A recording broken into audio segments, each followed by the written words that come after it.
it still blows my mind. It boggles my mind that they closed the case with no motive. Right.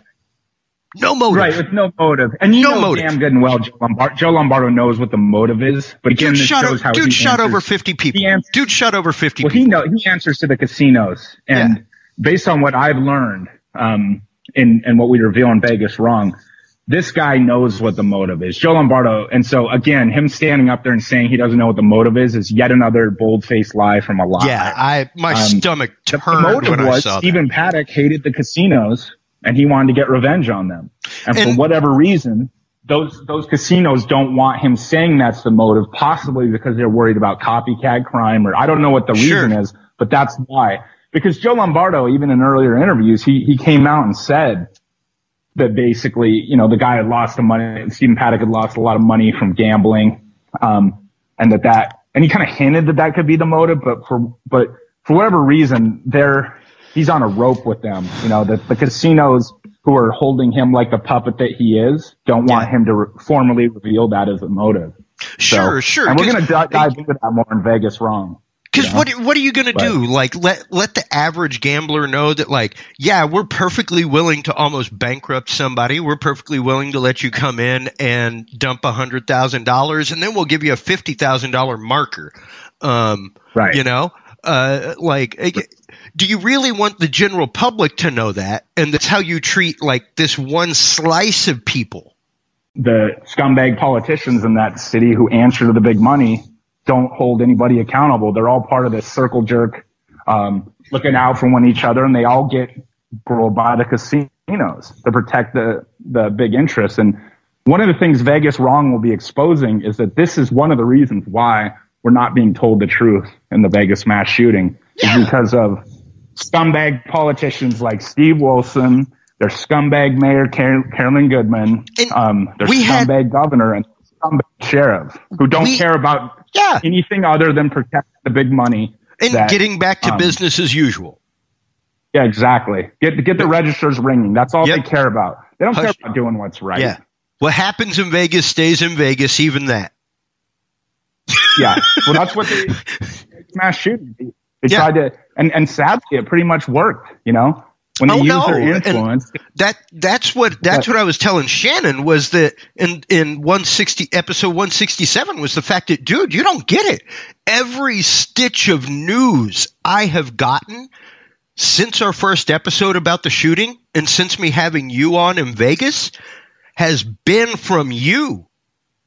I don't see it. And I follow news feeds, my friend. I worked in live news and stuff like that. Like, I am a news hound. Right. That's what I do. That's not an accident. No, exactly. A lot of people don't know that Vegas has something called the Las Vegas Convention and Visitors Authority. Let's get into that a little bit. Yeah. So you know, when you go to Vegas and you pay that resort fee, it's quite a bit of money. It's like anywhere from $25, $45 a night. Okay. You have over 40 million visitors a year in Vegas paying this hefty resort fee. You know where that money goes? It goes to advertise Vegas. Yeah. And the Las Vegas Convention and Visitors Authority is in charge of, they're the ones who created what happens in Vegas stays in Vegas. And they're the ones who spend literally hundreds of millions a year advertising, come to Vegas and have a good time. You're going to come to the Bellagio. You're going to win a bunch of, you see these ads and you get the impression that you're just going to roll into the Bellagio, and walk out with $50,000 and 2 hot blondes under your arm. But the reality is you're probably going to walk out broke with your dumpy ass wife.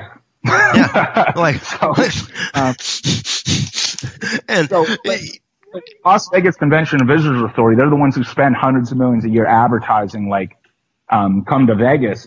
And one of the things we're exploring in Vegas Wrong is this organization one of the reasons why we're not getting the truth? Did they use their influence in the media to, if you're spending hundreds of millions a year in advertising, can you go to these stations and say, hey, listen, we spent millions in advertising this year. We'd appreciate it if you'd lay off the Vegas mass shooting story. Now, we're exploring in Vegas Wrong if that happened and if that's the reason why this story went away.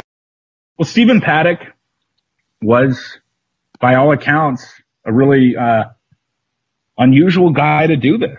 I mean, this guy had been a millionaire, mild-mannered accountant. I have people who are close to the family who say that he's the kind of guy who never raised his voice. He was, you know, he wasn't anybody. He'd be the last person in the world that you would suspect would do something like this. And even I was listening to an interview last night from Steve Wynn, because Paddock spent a lot of time in Wynn's casino, and Wynn was saying the same thing, that all his employees said never would have expected this mild-mannered guy who, according to Wynn, never even drank alcohol, you know, would do something like that.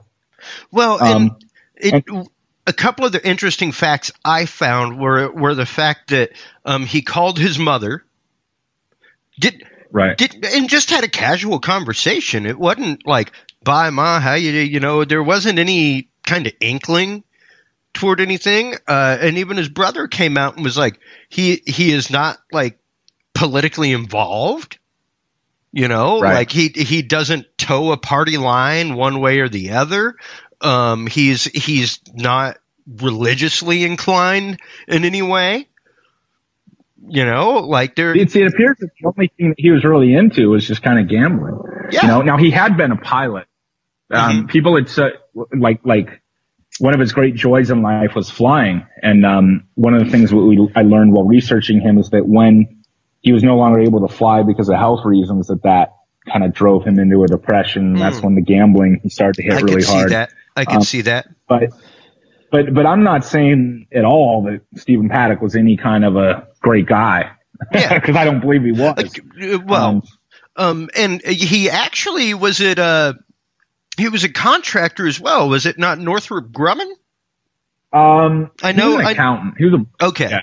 I don't know. I mean, I know he somehow had big connections with major military contract, which that came out fairly early in investigation. Yeah, they had rental properties, you know, and so but he was a pretty prosperous individual. You know, he had money, and I mean. You know, I actually we drove to his house in Mesquite, Nevada and filmed it. It's a really nice place. I mean, it was a nice neighborhood. There was a golf course on the neighborhood. And, as soon as we turned the camera on, one of his neighbors just stomped out and got in our face and said, you know, we have a right to privacy and I'm going to call up the police. Get out of my camera shot.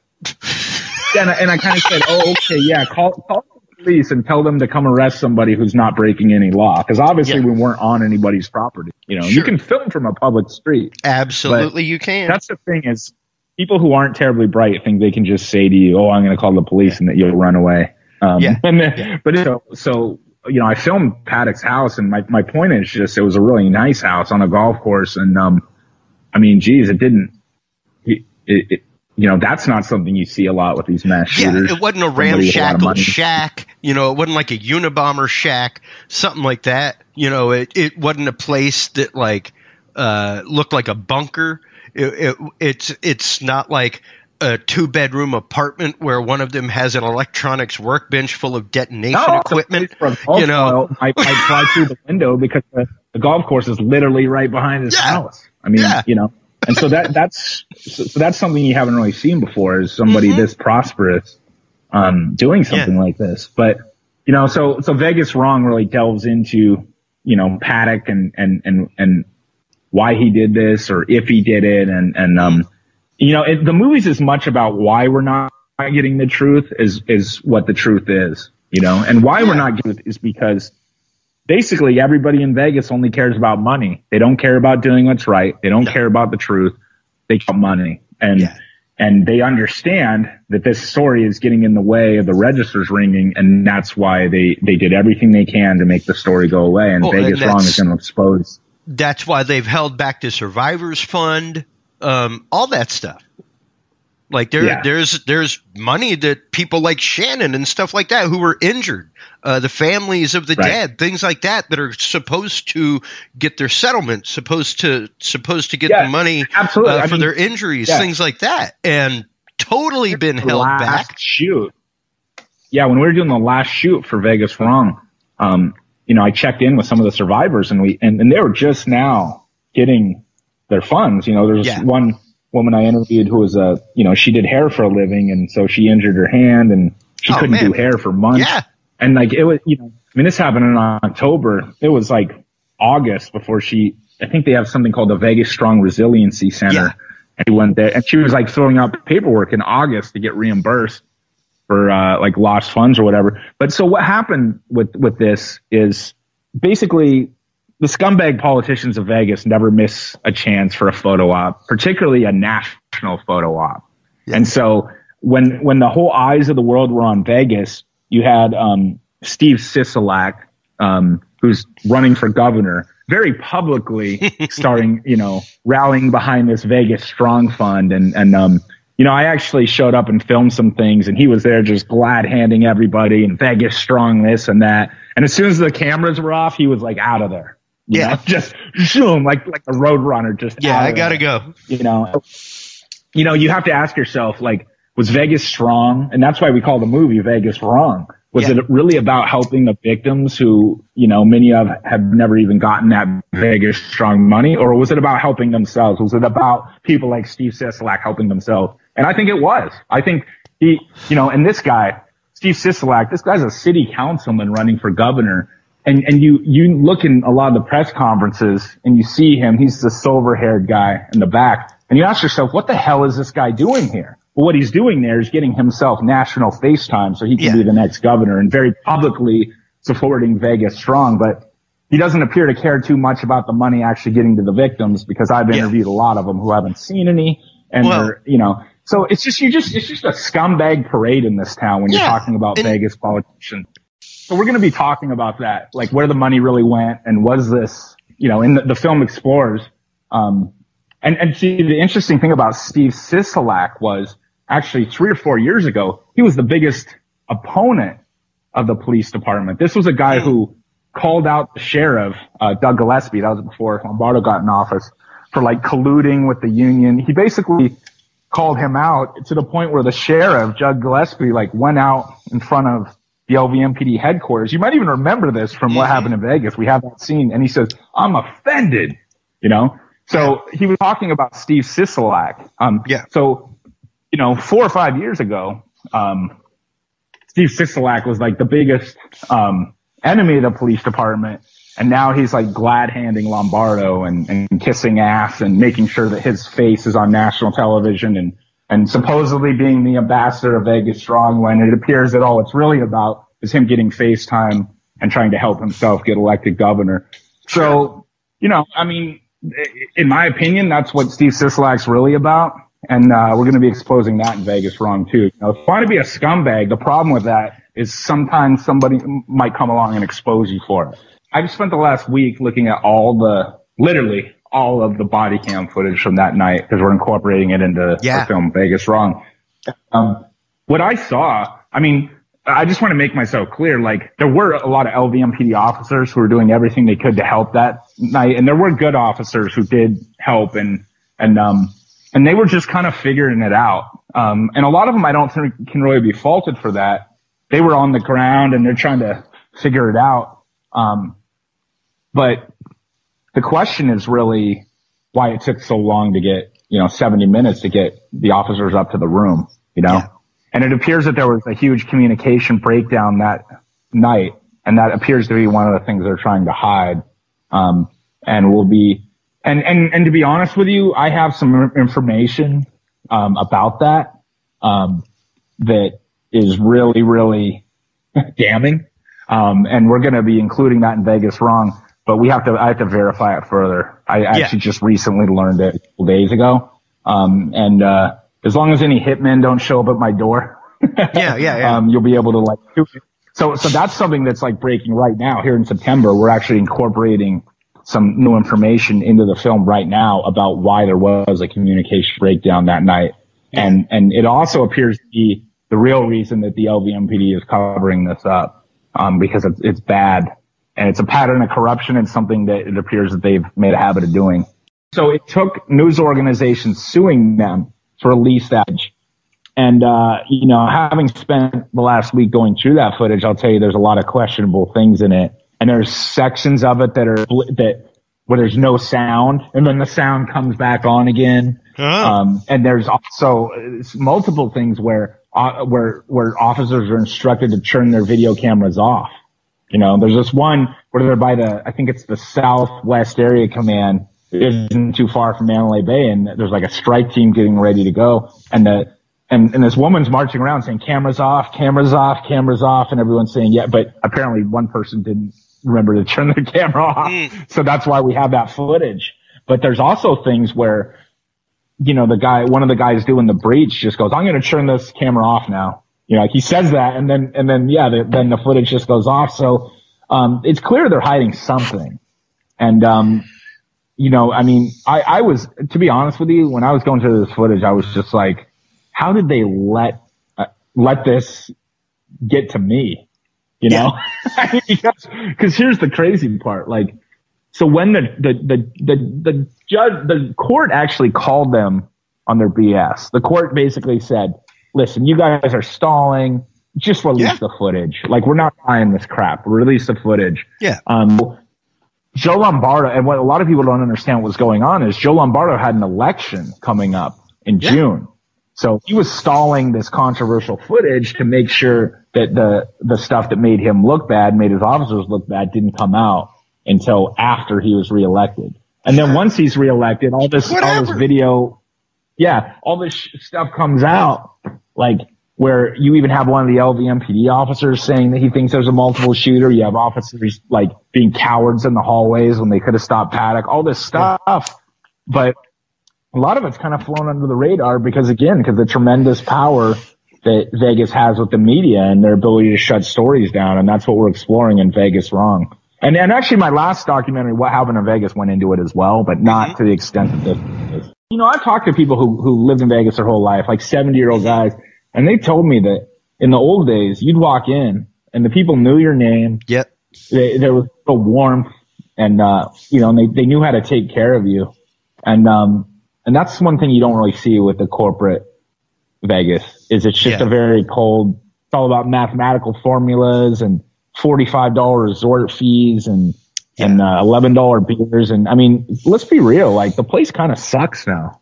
It's definitely the tourist trap now. The idea of like the guy who rolls into Vegas and thinks that he's going to like win a bunch of money, like didn't used to make me laugh out loud, but it makes me laugh out loud now. MGM Resorts, I think, is particularly sociopathic. I mean, they're the ones who sued the victims of the mass shooting. Yeah. And I mean, let's talk about that for a second. Why it was interesting when they did that. Go into that some. Okay, well, interestingly, and we have this in Vegas Wrong. There was an attorney who was there that night, and she was one of the people who got injured. And so I talked with her extensively. She lives in San Diego, to kind of help me understand why they did that. Really bright lady, and she told me that, you know, it basically comes down to it helps minimize their losses, and they're not actually suing for any financial amount, but it takes it. And so they're basically doing it.